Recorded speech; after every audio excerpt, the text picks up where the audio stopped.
जब हमें hand printer में ये कंप्लीट टेक्स्ट यूज करना होता है, 4 to 5 लाइंस की जगह हमें सिर्फ एक सिंगल लाइन यूज करनी होती है, उसका फॉन्ट साइज हमें बड़ा करना होता है, बड़े फॉन्ट में हमें कोई भी प्रिंटिंग करनी होती है, और ये हाफ इंचेस का हाइट का हमें कंप्लीट यूज करना होता है।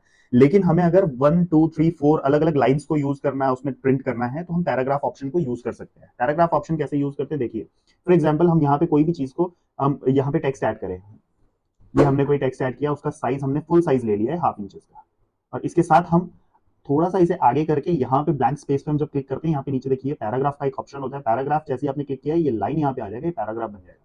सेकंड लाइन जो आपको इस पे प्रिंट करनी है, वो भी आप टाइप कर सकते हैं। फॉर एग्जाम्पल हमने ये लाइन इसमें टाइप की, आप इसकी सेटिंग कीजिए, सेट करने के बाद आप इसे डायरेक्ट प्रिंट कर सकते हैं। प्रिंट करने के लिए मैं आपको दिखाता हूँ प्रिंट।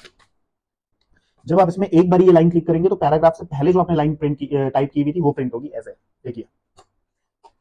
और सेकंड टाइम पे जब आप इसे क्लिक करेंगे तो सेकंड लाइन प्रिंट होगी, देखिए।